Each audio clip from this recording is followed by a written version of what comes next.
Big Red is still the only boat to win every single leg of the Round the World race. Today, she's thrilling the kids of New Zealand.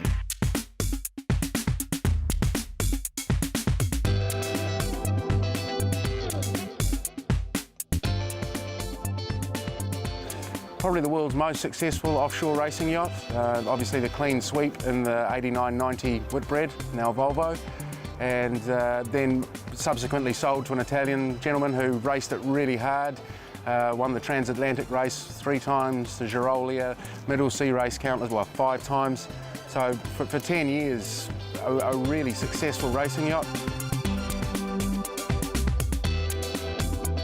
The thinking behind it is quite cutthroat, ruthless, weight is criminal in the wrong place.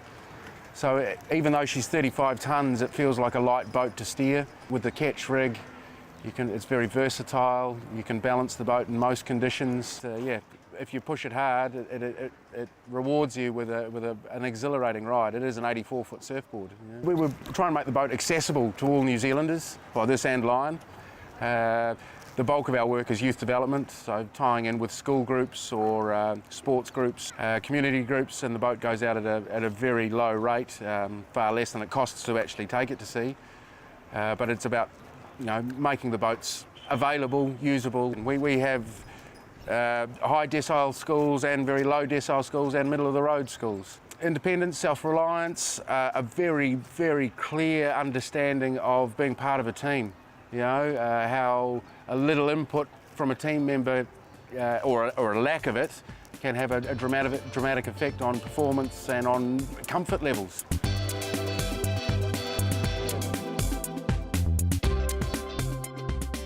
This is our environment. You can use the analogy that this is our resource, this is the world, and it comes first. So we teach them that one of the few places in modern society that we're not in a democracy. The boat comes first. If the boat is safe, we're all safe. So it is about a little bit of being selfless, putting the goal and the team ahead of oneself to achieve a greater result than one can do by oneself. Yeah, daily routine, so we start early, very similar to the tall ships. We go for a swim in the morning, just for hygiene.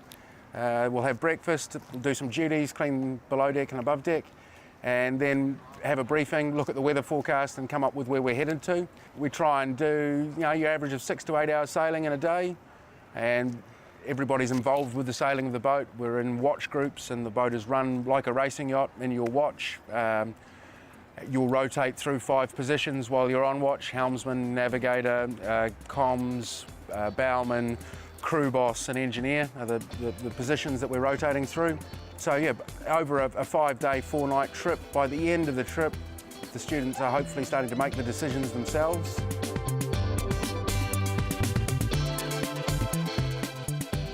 Everybody's involved with the cooking. Obviously it's a boat, meal times are what things revolve around. So we eat well, definitely got to have good food, good provisions. Try and do a barbecue when we can. Night sailing is a big part. Obviously with a slightly older group, we'll sail 24 hours and run the boat hard and properly like we do when we're racing her. We're always looking for volunteers. Obviously the boats are very expensive to maintain, so the more that we can do in-house, the more money that we can put into taking the boat sailing and getting young people and all New Zealanders out there.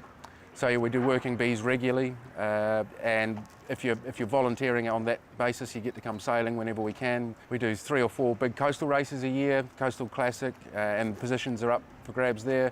The Easter race down to Tauranga. We'll do the Millennium Cup or Bay of Islands Race Week. We never lean on her hard in the harbour, but once we've got a bit of open water, yeah, we try to make it as authentic as possible. If you look at the names on the bunks downstairs, you realise how many Kiwi sailors cut their teeth, made their name on Ceramco, Lion and then Steinlager. That era, that sort of 80s through to early 90s, cemented the upper echelon of New Zealand sailors today. The lessons learnt through those 3-4 boats, Ceramco, Lion, SteinlagerKZ2 and Fisher & Paykel. Those 4 boats are what created the culture that won us the Cup in '95.